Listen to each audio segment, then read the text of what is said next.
Oi, meu nome é João Felipe, eu tenho 14 anos e eu faço esses vídeos aqui pra internet, com a mais pura intenção de que alguém veja e esteja disposto a mudar a sua visão de mundo.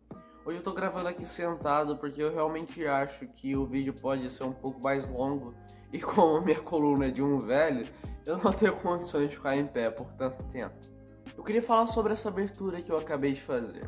Eu queria dar destaque à parte em que eu digo meu nome verdadeiro.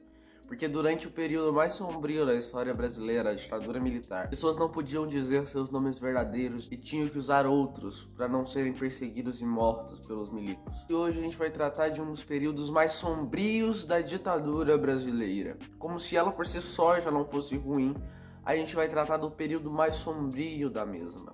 Hoje nós vamos falar do ato institucional número 5, popularmente conhecido como AI-5. No dia 13 de dezembro de 1968, um dos períodos mais brutais da ditadura brasileira é iniciado. No governo do ditador Costa e Silva, era aplicado o AI-5. Só para constar um fato de curiosidade aqui. Por coincidência ou não, esse dia era uma sexta-feira 13. Talvez eu deva começar a acreditar em superstições, cara. Pra gente entender o que se passava naquele ano, é necessário que se dê um contexto histórico para o que estava acontecendo ali, né? A ditadura tinha se instalado em 64 e com um contínuo processo de retirada dos direitos culminou no AI-5 em 68. O ano de 68 ele foi marcado por inúmeras manifestações populares contra a ditadura. Um dos movimentos que encabeçava a luta contra o regime ditatorial era o movimento estudantil, que tinha ganhado bastante força. E aqui a gente vê a importância da educação na luta contra a tirania e a opressão dos poderosos. Porém, no final do mês de março, em 28 de março, para ser mais exato, policiais assassinavam em um protesto que acontecia no Rio de Janeiro um estudante de apenas 18 anos.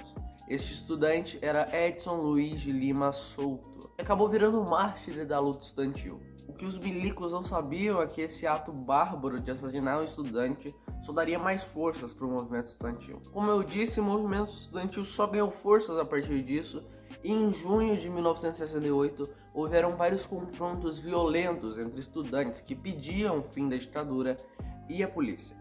Ainda em junho ocorreu a passeata dos 100 mil, que reuniu 100 mil pessoas nas ruas do Rio de Janeiro, contando com a presença de artistas intelectuais. Não era de se esperar, qualquer governo ditatorial vendo que o povo está contra você vai proibir as manifestações, e foi isso que ocorreu em julho.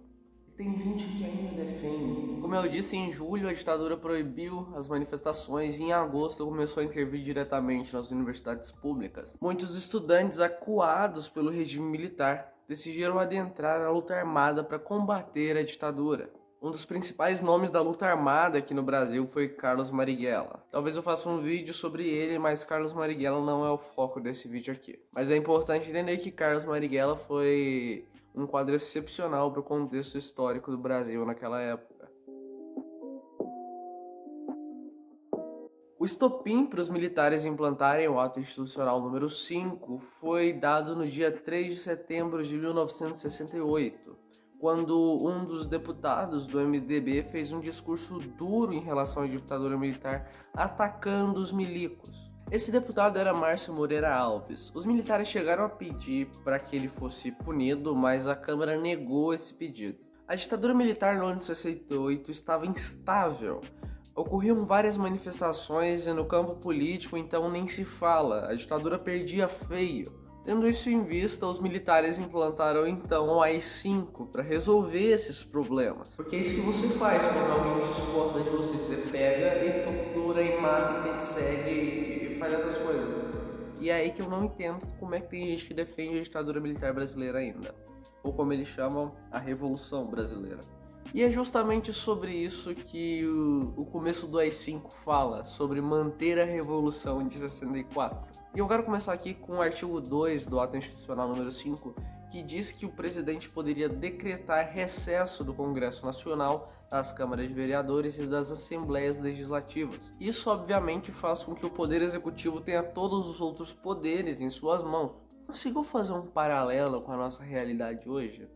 Pessoas saindo às ruas pedindo para que aconteça o fechamento do Congresso, do STF, de uma forma ridícula e beira cômica, porque eles não entendem a realidade política do país e a conjuntura atual. Mas o artigo mais importante, digamos assim, do ato institucional número 5 é justamente o artigo 5, que eu vou ler ele aqui para vocês. Suspensão dos direitos políticos com base neste ato importa simultaneamente em concessão do privilégio de foro por prerrogativa de função, suspensão do direito de votar e de ser votado nas eleições sindicais, proibição de atividades ou manifestação sobre assuntos de natureza política, aplicação, quando necessária, das seguintes medidas de segurança: a. Liberdade vigiada. B. Proibição de frequentar determinados lugares. C. Domicílio determinado. Foi basicamente por esse artigo que todas as liberdades individuais e coletivas foram privadas e suprimidas naquela época.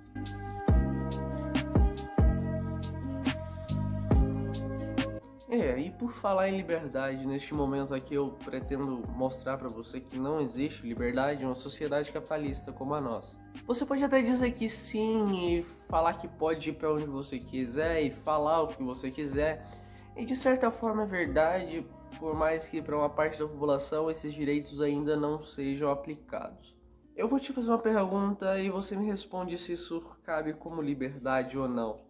Geralmente é mostrado aos trabalhadores duas escolhas: ou você trabalha ou você morre de fome. E você acha que isso é liberdade? Liberdade de escolha? Na minha concepção de mundo, isso não tem um pingo de liberdade. Essa liberdade neoliberal que massacra o povo pobre desse país. O capitalismo nos coloca diante de situações mentirosas e fantasiosas que fazem você pensar que você é livre, mas na verdade não é. Você é livre para fazer o que eles querem e para gerar lucro para eles. E eles, a quem eu me refiro aqui, são os grandes banqueiros, os grandes donos de meios de produção, latifundiários, enfim.